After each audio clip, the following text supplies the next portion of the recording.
back to the Rocket Insider.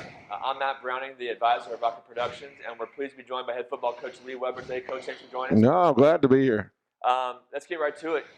The first 3 games of the year, very difficult games, very difficult opponents, but we competed against Clearwater, had a chance against Collegiate. What were the positives you took away from these games? Well, the positives is that we have a lot of improvement still. There's a lot of growth we can still have. I think we still have a really good football team. We're not as deep as I would like, but we scored on Andale probably for the first time in a little while.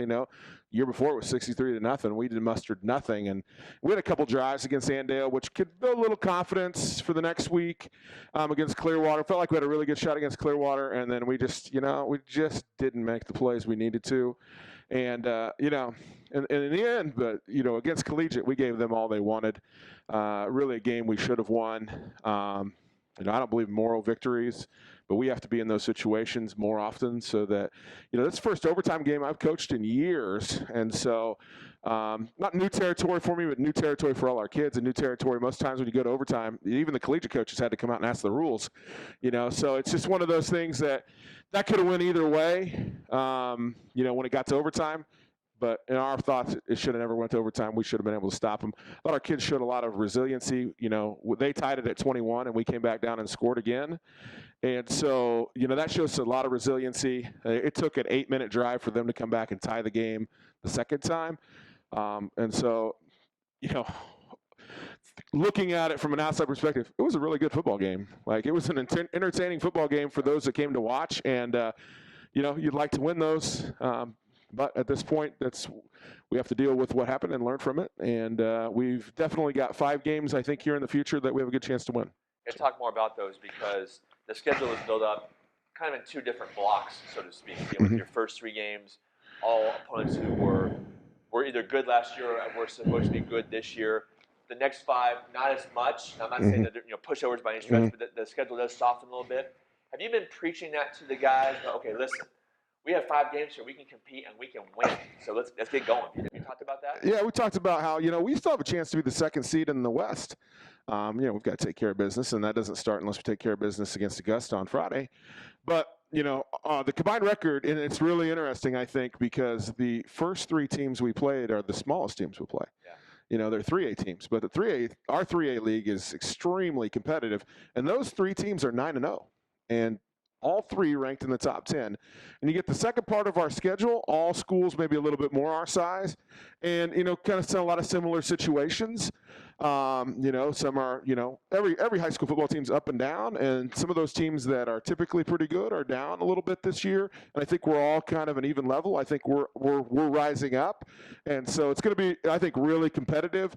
At a point last week, I checked, and the last 5 opponents who had a combined winning, they'd only won 2 games combined. And so you are what your record is, and so we are 0-3. I understand that, but our opponents the first 3 weeks were 9-0. They're pretty good, and our opponents the last, are 2 and whatever that comes out to be. So. Let's talk about Augusta specifically. They've had their struggles scoring the football this year. What else can you tell us about the Orioles and what we need to do to win? Well, we need to be more physical than they are. Our skill guys got to show up and be more athletic than their guys. They have some guys that have, some great athletic ability. We're going to have to play really well on special teams. That's what we did at Collegiate. I felt like, Collegiate had played so well the first 2 games in controlling field position and only had to drive the ball 30 or 40 yards to score, and we made Collegiate drive at 60, 70, 80 yards. And if you can do that in a high school football game, if you can make somebody drive 10, 12 plays, there's a chance within those 10 or 12 plays they're going to make a mistake and turn the ball back over to you or have a penalty, which happens to us quite a bit sometimes. So if we can make Augusta drive the length of the field, we feel like we can turn them over, we can stop them, or we can make them make a mistake. And I don't think that at this point, I think what we have on offense is a really good matchup for what they do on defense. I think that we can be really successful. So we got to be good in all 3 phases of the game, but I think that if we can stop there, flexible on offense, and we can put some points on the board, I think we'll be okay. I would be remiss if I didn't talk about the world we live in today, especially with high school sports. You see it all the time on social media, games being canceled or opponents trying to find new opponents. How have you dealt with the pandemic, with your program specifically?